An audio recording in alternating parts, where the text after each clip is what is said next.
Hey friends, welcome to another episode of the monthly favourite series for the months of April and May. Again, I know, 2 months in one video.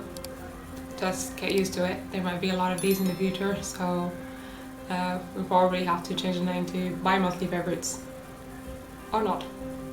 As much as I wanted it to be each month on its own, you get busy times and unexpected events, or in other words, lousy planning. So here we are again, squeezing 2 videos into one.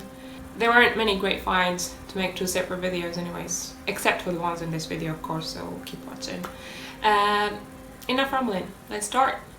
This time it's going to be 2 books, The Autobiography of Malcolm X and Hell Yeah or No by Derek Sivers, and finally the Local Project YouTube channel.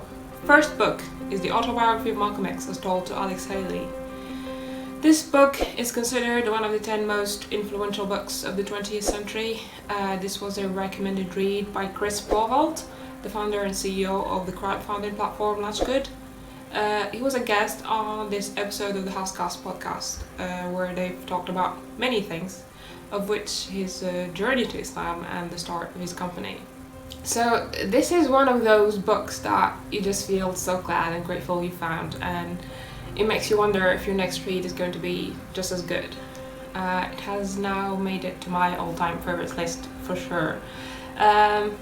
First, I must say, I had a vague idea of who Malcolm X was. There was this video here on YouTube with a narration of a letter he wrote from Hajj, which is the pilgrimage to Mecca. So I understood that he was a revert and that he was American and that there was some race-related matter. So I basically knew nothing about him, which again I think is great when you read a biography or an autobiography. The first part of the book is about what it was basically like being a black person in racist America of the first half of the 20th century. And that of course is portrayed through Malcolm X's life experience.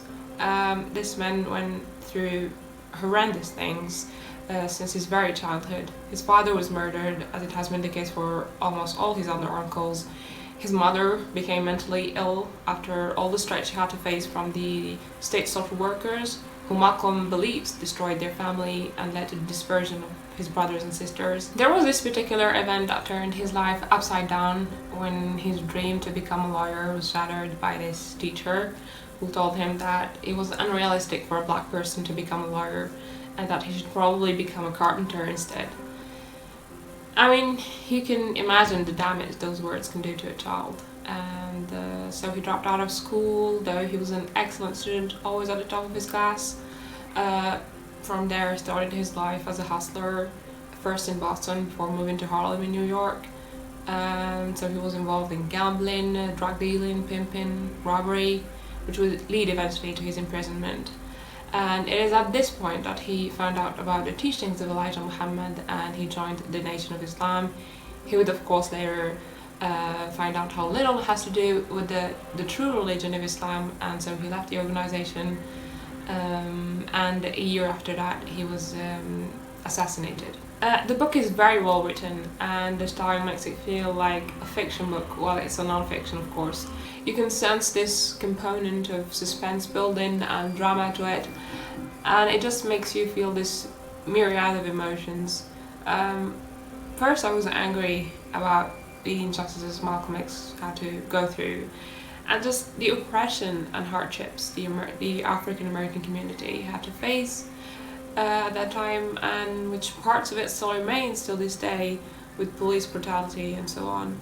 And then I was annoyed at and really uncomfortable at the level of immorality and criminality he was in at one point, which again I think was necessary to be told to truly appreciate his spiritual transformation. And that's what happened, as I felt inspired by the change he went through while in prison in regard to his relationship to God and his newfound love for books and reading. And at the same time I was personally shocked at how some of the practices and teachings of the propagated by the Nation of Islam were actually racist and un-Islamic. Then I felt sympathetic when he found out the truth about the person he loved and revered and considered as a father. Then I was proud and deeply touched when he recalled his trip to Mecca, and that's the part I was so looking forward to because it is the only one I knew from his life, and it's definitely my favourite part from the book. From his story, you can see that element of connecting the dots that's never clear looking forward, and it only becomes clear looking backwards.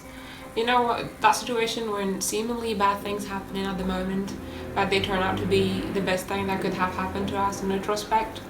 Like, for example, if it weren't for that teacher's comment, he probably would have stayed in Boston, leading a plain life.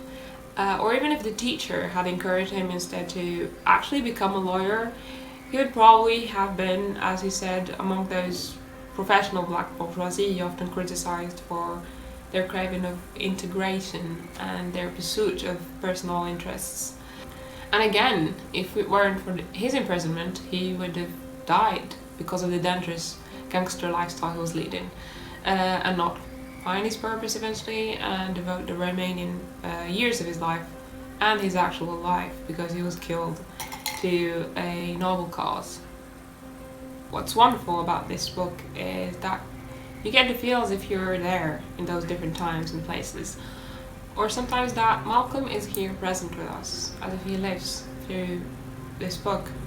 Now, of course, the man wasn't perfect. He was a human being with his faults, but he was the embodiment of courage and sacrifice, an example of the human potential in his ability to move from a life of ignorance and criminality to a state of high morality, cultivated awareness, and devoted service.